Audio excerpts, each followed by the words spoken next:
श्री कृष्ण जब कंस का वध करते हैं,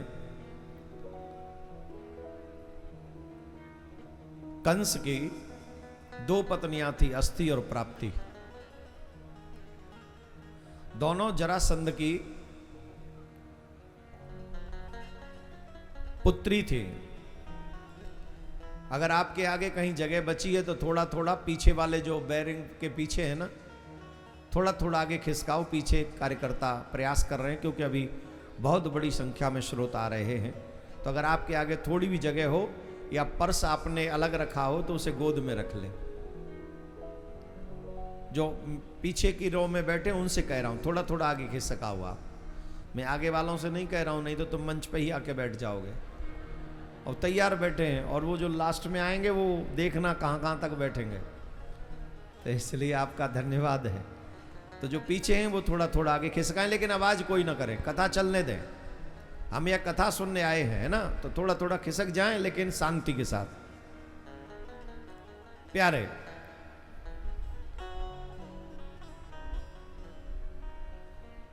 जरासंध की पुत्रियों ने जब जरासंध से जाके कहा कि हमारे सुहाग को कृष्ण ने मिटा दिया, उजाड़ दिया, तब जरासंध ने मथुरा के ऊपर 17 बार चढ़ाई की और भगवान श्री कृष्ण ने जरासंध को 17 बार परास्त किया।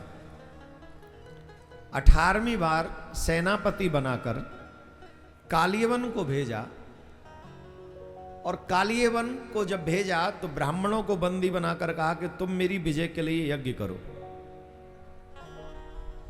अगर मेरी विजय नहीं हुई तो तुम सबको एक ही दंड मिलेगा, मृत्यु दंड। कौन कौन भगवान से प्यार करता है? सब उठा देंगे हाथ ना। ईमानदारी से सच्चा प्यार कौन कौन करता है?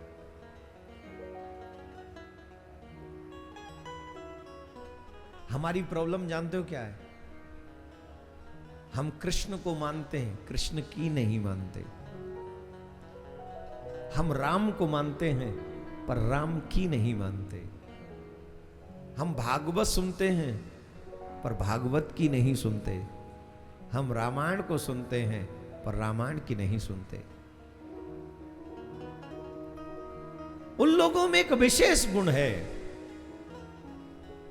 वो अपने खुदा को मानते हैं और खुदा की मानते हैं।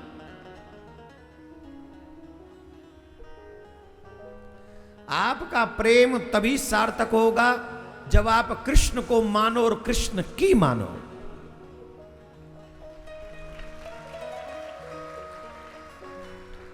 जब तक आप कृष्ण की नहीं मानोगे बात नहीं बनेगी।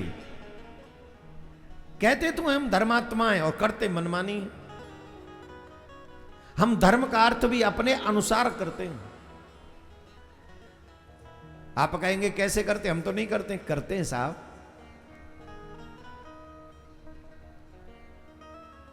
बताओ, शादी रात्रि में होनी चाहिए, कहां लिखा है? कहां लिखा है कि रात्रि में शादी करो?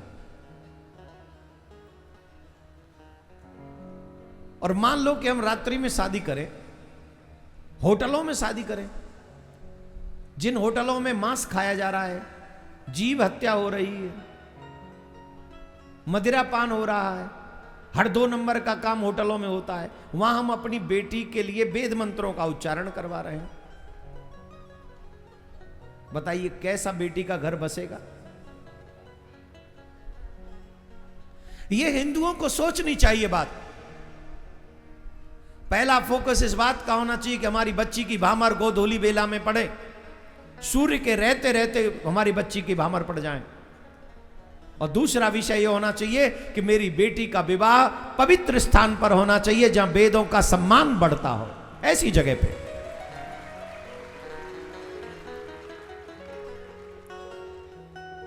शास्त्रों में किस समय क्या करना चाहिए सब स्पष्ट है। सुबह का समय जो है वो देवताओं का है, दोपहर का जो समय है वो पितरों का है, शाम का समय फिर देवताओं का है, और रात्रि का जो समय वो राक्षसों का है।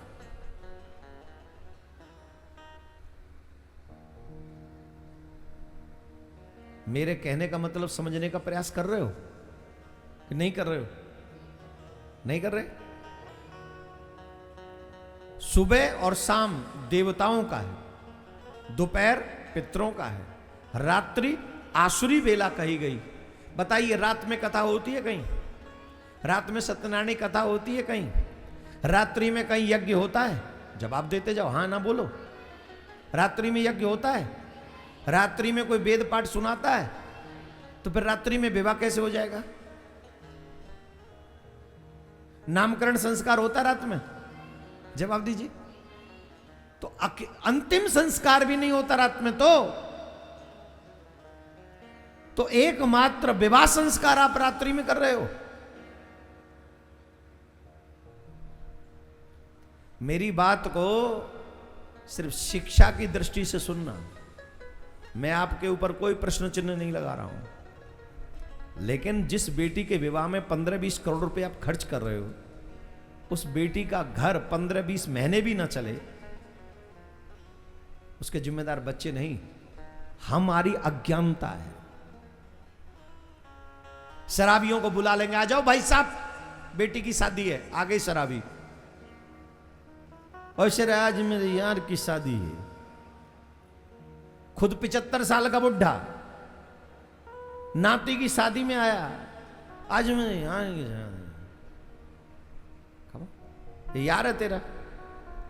और नशे की आदत में गया, खुश रहो दीर्घायु खूब फले फूलो। अरे तू ही ना फल लो फूल लो, तेरा आशीर्वाद कहां थे फलेगा फूलेगा? तू खुद ही फैले बैठे हो, तुम खुद ही फैले बैठे हो, आशीर्वाद फलेगा तुम्हारा? हर अच्छे माँ बाप को ईमानदारी से घोषणा कर देनी चाहिए कि मेरी बेटी के विवाह में कोई शराबी नहीं आएगा।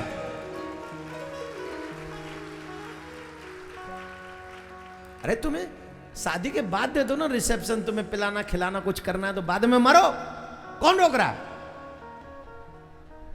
कितना सुंदर सौभाग्य वाला दिन होता है विवाह। उसमें शराबी आ रहे हैं, मांसाहारी आ रहे हैं, उसमें अटोरी आ रहे हैं, सटोरी आ रहे हैं। अरे राम राम राम। रात्रि में विवाह करवा रहे हो, जहाँ जुआलय होता है, शराबालय होता है, वैश्यालय होता है, होटलों में, वहां जाके तुम जो है अपनी बेटी का विवाह करवा रहे हो, वहां वेद मंत्रों का उच्चारण करवा रहे हो, रात्रि में अग्नि प्रज्वलित करवा रहे हो। कैसे बच्चों का विवाह अच्छे से हो जाएगा? हमको बताइए कोई। आइए शास्त्रज्ञ आप लोग अगर हैं तो। बाजा बजाए 2 घंटा, डीजे बजाए 5 घंटा, और पंडित जी से कहे पंडित जी थोड़ी जल्दी करो, डीजे वाले पे ही करवा ले ब्याह। पंडित जी की जरूरत कहां है? देखो, आपसे हाथ जोड़ के हम प्रार्थना, हमारा कोई हम तो विवाह करवाते नहीं, हमन तो आज तक को ब्याह करवाया नहीं और न करवा में। पर एक सच तो यही है, बच्ची का विवाह, बेटे का विवाह इतनी अच्छी शुद्धता पवित्रता से, फेरे तो कम से कम घर में ही पड़ने चाहिए, घर के आंगन में फेरे पड़े। जिस घर के आंगन में वो खेली है, बड़ी हुई है बच्ची, उसी घर के आंगन में फेरे पड़ने चाहिए। अगर वो संभव न हो पाए तो किसी तीर्थ में जाके विवाह करो, होटल में नहीं, किसी मंदिर में करो, वृंदावन में करो, बरसाने में करो, हरिद्वार में करो, काशी में करो, कहीं ऐसी अच्छी जगह ले जाओ। अगर पैसा ही है तो ऐसी व्यवस्थाएं बनवा दो कि उस तीर्थ स्थान का भी आशीर्वाद तुम्हारे बच्चों को मिल जाए कि भैया खुश रहो, आनंद करो।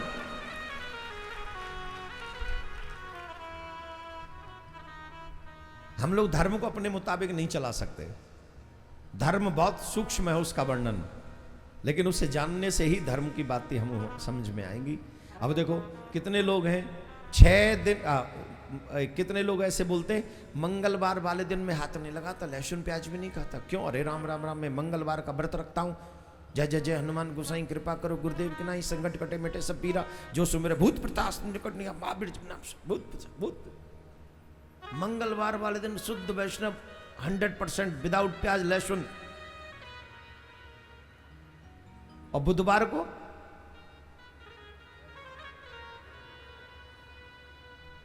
बुधवार को साक्षात मारीच का अगला बेटा यही है।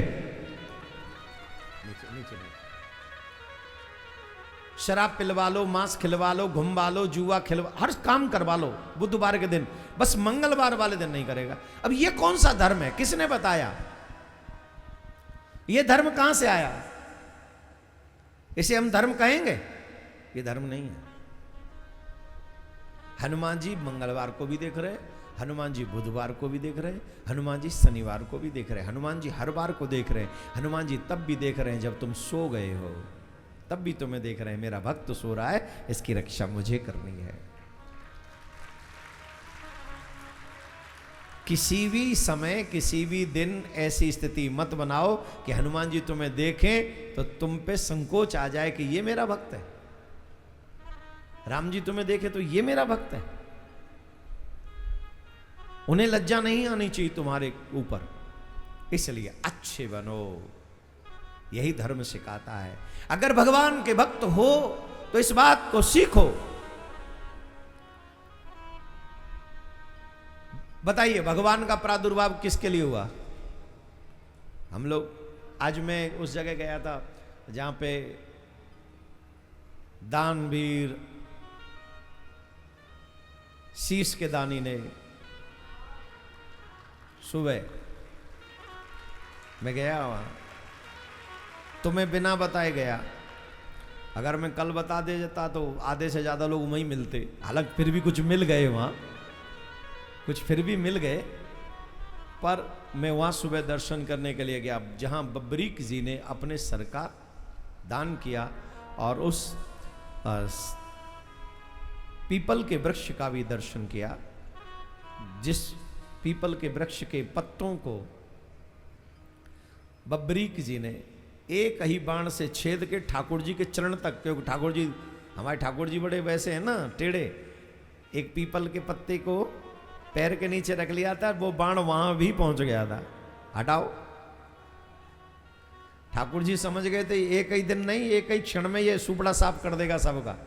तो कुछ लोग तो लास्ट में, जैसे होता ना फाइनल होगा, सेमीफाइनल, फाइनल, तो कुछ लोग तो लास्ट तक आएंगे और ये एक ही दिन में खत्म कर देगा, तो कुछ तो रह जाएंगे। तो उन्होंने कहा भाई तू एक काम कर, यहीं रहने दे।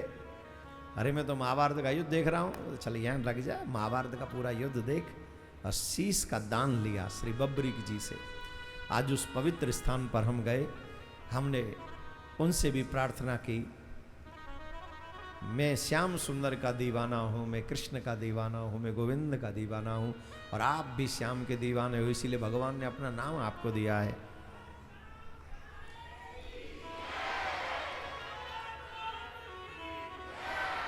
तो हमने कहा हमारे ऊपर ऐसी कृपा करो, हम भारत के लिए, सनातन धर्म के लिए, अपने सनातनियों के लिए जो कार्य कर रहे हैं उसमें हमें भी सामर्थ्य प्रदान करो। अब तो सर्व सामर्थ्यवान हो, हम उनसे मांग क्या है।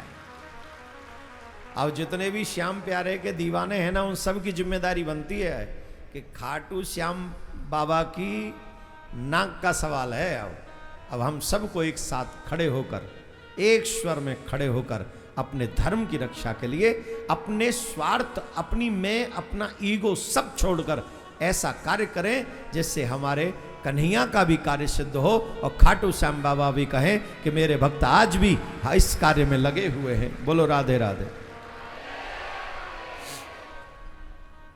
फिर पूछ रहा हूं, भगवान किसके लिए आए थे पृथ्वी पे? जोर से बोलो। ये श्लोक सबको याद होगा, बोलो मेरे साथ। यदा यदा धर्मस्य ग्लानिर्भवति भारतः अभ्युत्थानम् अधर्मस्य तदात्मानं सृजाम्यहम् परित्राणाय साधूनां विनाशाय च दुष्कृतां धर्म संस्थापनार्थाय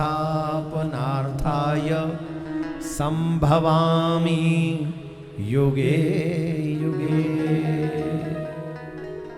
भगवान कहते हैं मैं धर्म की स्थापना करने के लिए, गौ ब्राह्मण साधु ब्राह्मणों की रक्षा करने के लिए युग में बार बार युग युग में आता रहता हूं। किसके लिए आता हूं?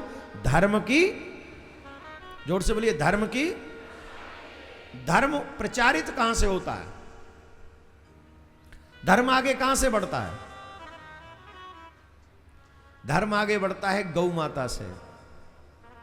गौ ब्राह्मण हिताय च। गौ की सेवा से धर्म आगे बढ़ता है, साधु की सेवा से धर्म आगे बढ़ता है, ब्राह्मण के रक्षण से धर्म आगे बढ़ता है, मंदिर के प्राकट्य से, निर्माण से धर्म आगे बढ़ता है, पुराणों से, वेदों से धर्म आगे बढ़ता है। अगर वेद ना हो, पुराण ना हो तो कहां से उदाहरण दोगे? मंदिर ना हो तो कैसे समझोगे कि ठाकुर जी टेढ़ी टांग वाला था, कि धनुषधारी था, कि गदाधारी था? विद्वान ब्राह्मण साधु संत ना हो तो पुराणों की भाषा को हम तक पहुंचाएगा कौन? गौ माता ना हो तो गौ की सेवा करने से वैतरणी नदी से पार हो जाते हैं, ऐसा गरुड़ पुराण में लिखा हुआ है। वैतरणी सबको पार करनी ही है। जब हम मरेंगे, जब हमारा शरीर छूटेगा, तो वैतरणी हमें पार, एवरीवन, जितने भी लोग जाएंगे उन सबको वैतरणी पार करनी है। और वैतरणी पार ऐसे नहीं होगी। जो लोग गौ की सेवा नहीं करेंगे वो अटक जाएंगे वैतरणी में। अभी आज की कथा में आएगा राजा नरक का चरित्र, उसमें पता चलता है। और नरकों के वर्णन में ये आता है कि हमें गौ की सेवा क्यों करनी चाहिए। वैतरणी नदी पे जब जाते हैं तो वैतरणी नदी में गाय मिलती है भक्तों को, सेवकों को, जो स्वामी सेवक हैं, कृष्ण भक्त हैं। तो गौ माता, इसीलिए हमारे यहाँ गौदान का रखते भाव कि जीवन में कम से कम एक बार गौदान अवश्य करना चाहिए। और गौदान भी बड़े अच्छे ढंग से करने चाहिए, सिर्फ फॉर्मेलिटी ना करे। कई लोग तो ऐसे बड़ी बूढ़ी गाय दे देते हैं जो बेचारी वो जाके खुद गैया ना पता कि मैं कहां से आई हूं। ऐसा नहीं, हष्ट पुष्ट दूध देने वाली बछड़ा वाली गाय दान देनी चाहिए। और बड़े अच्छे, फिर क्या होगा, वही गाय वैतरणी नदी के तट पे मिलती है, जब उसकी हम पूंछ पकड़ लेते हैं वो हमें पार लगवा देती है। ये गरुड़ पुराण में स्पष्ट लिखा है।